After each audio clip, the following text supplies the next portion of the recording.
Daddy said it wouldn't hurt. Those were the words that froze Maria in her tracks.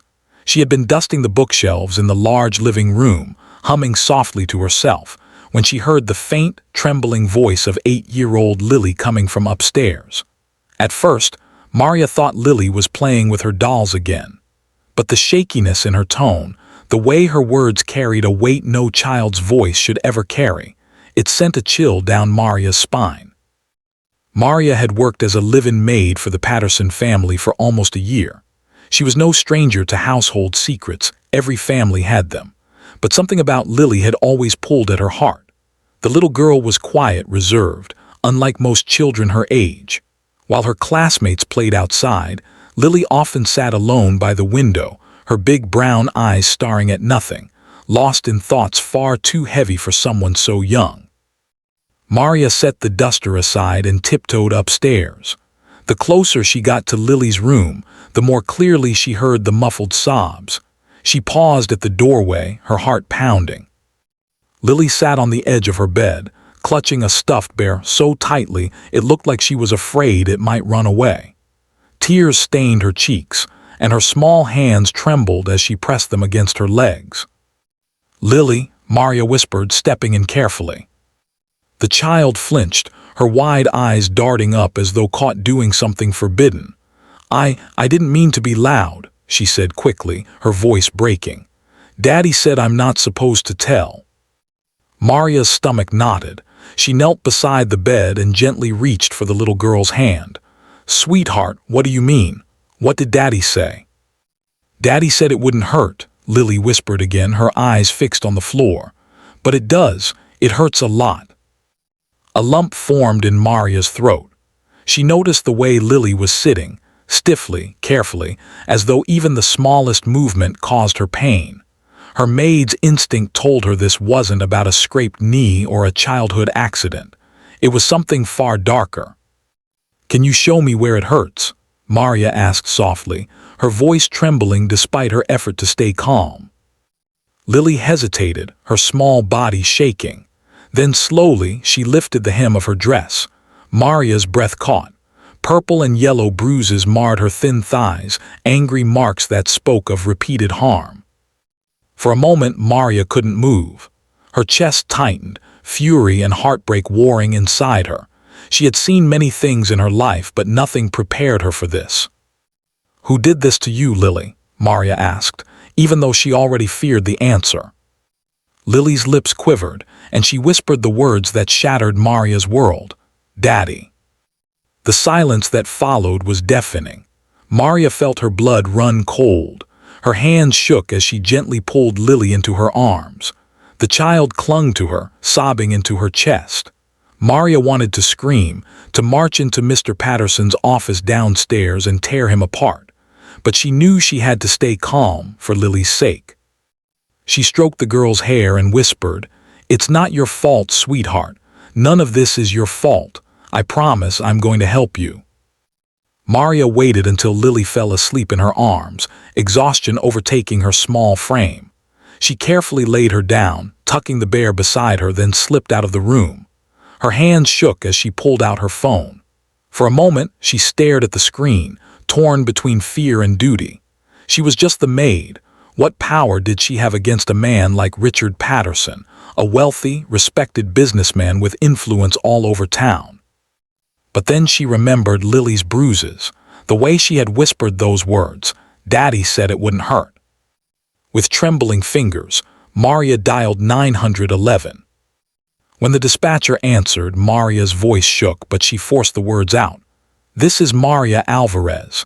I'm a maid at 232 Pine Hill Road. There's an 8-year-old girl here. She's being hurt by her father. Please send someone, quickly." Within minutes, the flashing red and blue lights illuminated the driveway. Maria's heart pounded as she opened the door to the officers. She led them upstairs, her voice hushed but steady as she explained what she had found. Lily was still asleep when the police gently woke her. At first, she clung to Maria, terrified.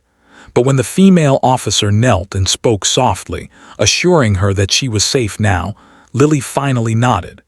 She showed them her bruises, her small voice trembling as she confirmed what Maria had already told them. Meanwhile, Richard Patterson stormed into the hallway, his face twisted in rage. "What the hell is going on here?" he barked. Maria stepped in front of Lily instinctively, her body shielding the child. "They know, Mr. Patterson," she said, her voice shaking but firm. "It's over." "You lying witch," he snarled, his fists clenching. "You're just a maid, nobody will believe you." But the officers weren't listening to him. Two of them restrained him as he shouted and cursed, his mask of respectability torn away in front of everyone. As they let him out in handcuffs, Lily buried her face against Maria's shoulder. "Is he gone?" she whispered. Maria kissed the top of her head. "Yes, sweetheart, he's gone. He can't hurt you anymore." The days that followed were difficult. Social workers and doctors came, asking Lily questions, examining her injuries.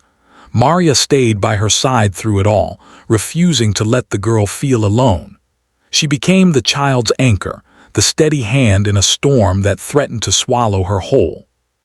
At night when Lily cried, Maria held her and whispered stories. Stories of brave little girls who fought monsters and won. Stories where love always conquered fear. Slowly, Lily began to smile again, the shadows in her eyes lifting bit by bit. Months later, as the case went to court, Maria testified against Richard Patterson. It wasn't easy. His lawyers tried to twist her words, tried to paint her as an opportunist looking to ruin a wealthy man's life. But Maria stood her ground. She spoke the truth with unwavering conviction, fueled by the memory of Lily's bruises and tears. The jury believed her.